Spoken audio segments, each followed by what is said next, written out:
Bonjour les amis, j'espère que vous allez bien. Bienvenue dans ce taroscope sentimental de l'été. Donc j'utilise pour ce taroscope, alors j'ai plus la boîte, l'améthyste Love et l'oracle.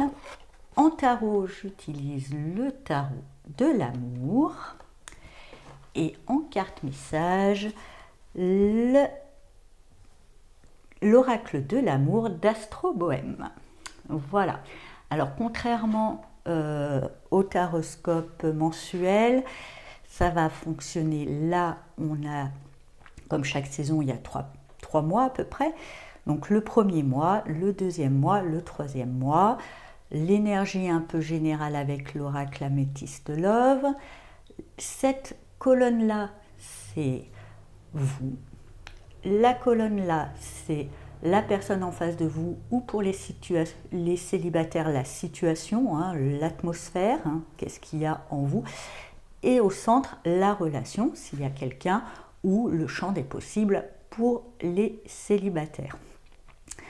Vous pouvez éventuellement intervertir si vous vous reconnaissez plus dans cette colonne, il n'y a pas de souci, vous faites ça reste général, donc adapté à selon ce que ça résonne en vous.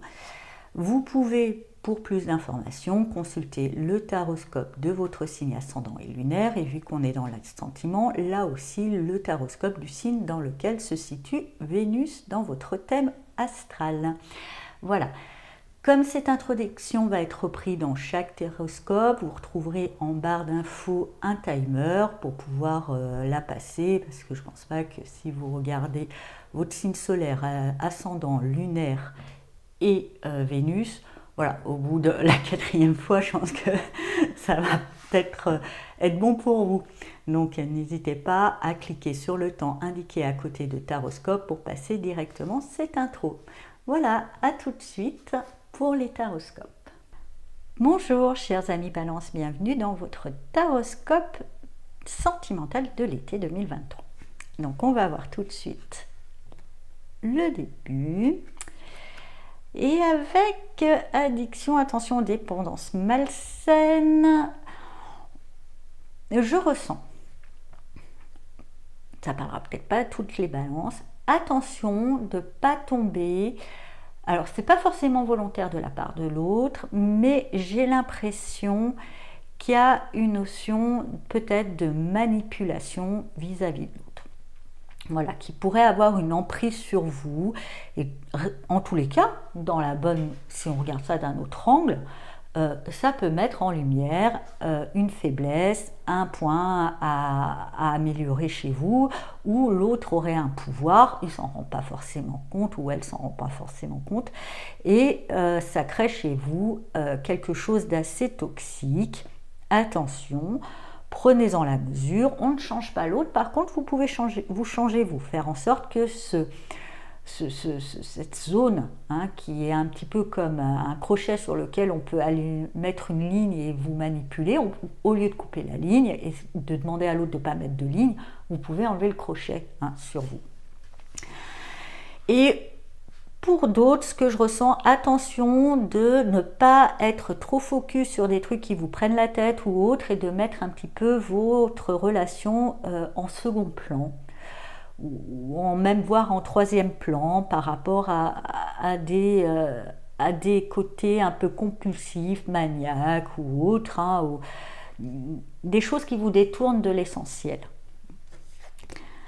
Alors, avec le 9 d'éclair, vous êtes un petit peu dans l'angoisse, dans la prise de tête. Je sens que cette angoisse, moi, ce que je ressens pour vous, ça n'a rien à voir avec votre histoire, et c'est pour ça qu'on vous dit attention, que de bien savoir faire la part des choses, de garder quand même un espace où vous laissez tous vos tracas de côté, parce que ça pourrait polluer votre relation à l'autre. Parce qu'effectivement, avec le 5 d'éclair, ça titille l'autre, vous n'êtes peut-être pas forcément agréable, et l'autre du coup réplique assez bien, et il peut même être piquant. Comme je l'avais dit au départ, l'autre peut être piquant dans une tentative manipulatoire. Alors attention, effectivement, hein, la perversion narcissique, c'est le truc à la mode. C'est pas que c'est à la mode, c'est que maintenant c'est mis en lumière, c'est bien dit. Mais comme j'aime le dire, nous sommes tous plus ou moins pervers narcissiques, hein. De toute façon, la perversion narcissique, si j'ai pu comprendre et ressentir pour pouvoir voir, c'est vraiment un chakra du cœur qui est complètement éteint, ou pour ceux qui sont vraiment pervers, hein, les pauvres, ça ne fonctionne pas, et c'est compensé par je dirais le côté émotionnel est compensé par le chakra sacré, les désirs et le mental. C'est une espèce de sauce entre les deux pour pouvoir compenser ce manque de cœur. Ce n'est pas leur faute, ils sont handicapés du cœur. Si quelqu'un est handicapé, ne sait pas marcher, on ne va pas lui dire ah t'es trop nul à être sur ton fauteuil roulant. On n'est pas là non plus pour juger, on n'est pas là non plus pour faire le plaindre et dire ah le pauvre il est handicapé et se sacrifier. Ok, hein, voilà, juste noter ça. Et donc finalement, la perversion narcissique, après à différents degrés, trouve sa place dans le manque d'estime qu'on peut avoir de soi-même. Plus on s'aime, moins on peut être pervers narcissique. Et on a tous un petit côté manipulatoire et trucs, pas forcément conscient sur l'autre, parce qu'on n'a pas suffisamment confiance et on n'a pas suffisamment d'estime pour soi. Tout simplement.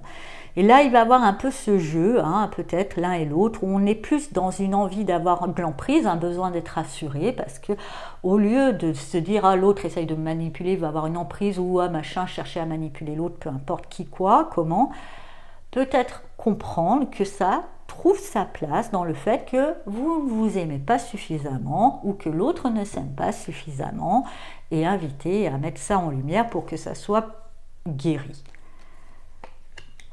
Avec le roi de denier entre les deux, la bonne nouvelle, c'est qu'il y a quand même une envie de prendre soin, une envie de guérir, une envie de partager des bons moments malgré ça, mais on est trop, au lieu d'être dans une franchise, de dire ses envies, on est plus dans des choses un peu détournées, manipulatoires, qui n'est pas forcément bien reçu, qui ramènent des trucs. Tout ça met en lumière, de toute façon, la dépendance et le besoin d'être rassuré trouve toujours sa racine dans un manque d'estime personnelle. Donc c'est peut-être là, mettre en lumière et commencer à travailler, à vous aimer plus et inviter l'autre à en faire de même. Et n'oubliez pas, on aide beaucoup plus l'autre par l'exemple que par le conseil. Donc si vous le faites vous, l'autre le fera aussi. Pour les célibataires, même s'il y a une envie, hein, plus une envie de partage, de sensualité et autres, vous êtes trop encore dans une forme de besoin plus que d'envie. Et tant que le besoin est plus fort que l'envie, c'est la porte ouverte à des choses pas forcément réjouissantes. Alors après, c'est que des petites rencontres, hein. Soyez sans conscient, peut-être prendre conscience qu'il faut d'abord revenir à vous et que pour pouvoir faire une belle rencontre, faut-il déjà vous rencontrer vous-même. Voilà. Ensuite, séparation. Fin. Pour moi, hein, c'est pas forcément pour ceux qui sont en couple qui ont vécu là une fin, c'est peut-être aussi la fin d'un mode de fonctionnement, hein, on se calme, ou une vraie fin parce qu'on se rend compte que finalement quand on travaille sur soi, qu'on était plus à chercher à plaire, à combler un manque avec l'autre, qu'on aimait vraiment l'autre. Peu importe, quoi qu'il en soit, ce côté un petit peu toxique et malsain se termine, et ça c'est une bonne nouvelle, peu importe comment cela se met. Vous, avec le 9 de bâton, je pense que mettre un terme à tout ça demande un effort, demande de passer au-delà d'une limite, c'est-à-dire d'être trop gentil, souvent pour vous, d'oser dire, c'est pas votre fort, vous aimez mieux que l'autre devine, c'est pour ça que des fois vous êtes dans la manipulation pour chercher à pousser l'autre à comprendre au lieu de lui dire clairement les choses. Et là, ça sera peut-être là l'effort qu'on vous demande, d'oser dire votre vérité. En face, avec le 8 de bâton, c'est quelqu'un qui sait, qui comprend, qui va entendre. Quand vous oserez dire votre vérité, ça va ouvrir la voie et ça va être clair sur la direction à prendre. Soit on se dit adieu, soit on revoit. On va dire adieu à quelque chose, ça c'est sûr. Soit on dit adieu à la relation totalement, soit on dit adieu à comment comment est construite cette relation, sur quel rail. On la reparamètre.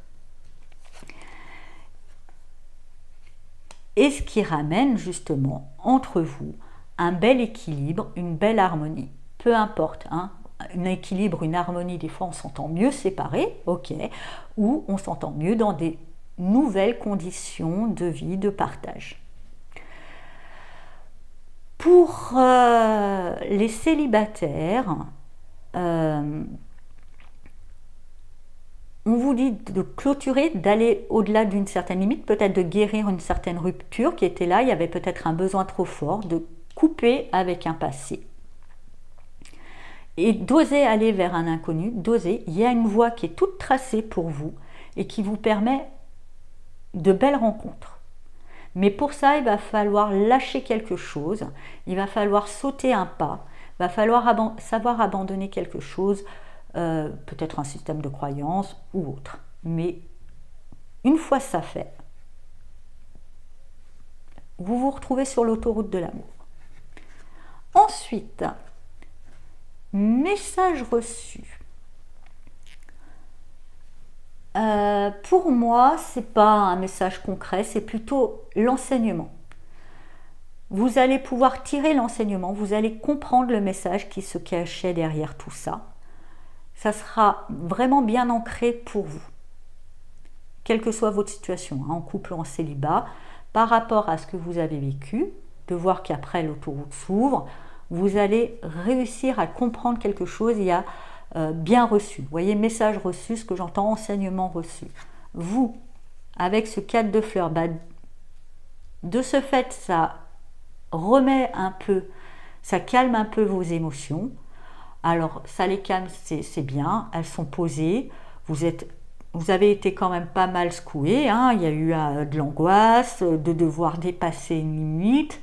Là, c'est juste je me repose, hein, je repose, j'ai vécu un peu les montagnes russes émotionnelles, je me repose et sûrement, puisque c'est dans le repos et dans une certaine forme de silence, que vous comprenez. En face de vous, il y a quelqu'un qui est beaucoup dans l'intuition, qui est beaucoup dans la réception, qui ne sent pas la notion d'illusion dans cette lune. Je ressens plutôt dans le fait de... Je pense qu'aussi en face de vous, vous êtes plutôt posé, vous comprenez, mais c'est plus diffus chez cette personne. Ça ne va pas être tout de suite, je me pose, je comprends. C'est petit à petit, la compréhension se met en place. Parce que je ressens, comme je vous disais au départ, soyez l'exemple, on aime mieux par l'exemple. C'est quelqu'un qui est plus peut-être suiveur que vous. C'était peut-être ça qui vous agaçait un petit peu.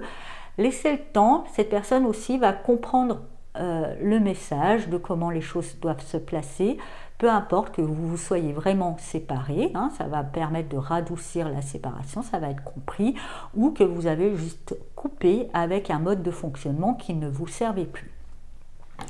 Ce qui fait qu'entre vous, il y a une nouvelle collaboration. Il y a un nouveau partage qui se met en place, il faudra le paramétrer, n'hésitez pas éventuellement. Il y a peut-être une aide thérapeutique, vous comprenez que vous avez besoin d'aide aussi, peut-être pour clôturer vraiment ce mode de fonctionnement et pouvoir en instaurer un nouveau. En tous les cas, il y a une belle nouvelle collaboration qui se met entre vous et ceux qui se sont séparés. Petit à petit, vous comprenez que il y a des nouvelles opportunités, que peut-être votre bonheur est ailleurs.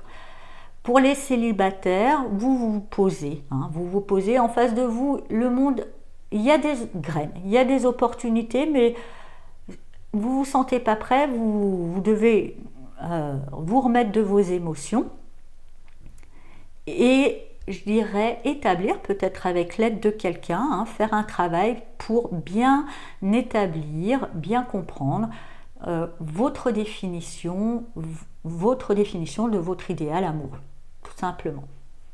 Mais il y a quelque chose qui couve, une fois que je pense que vous serez prêt, ça sera bon pour éclore.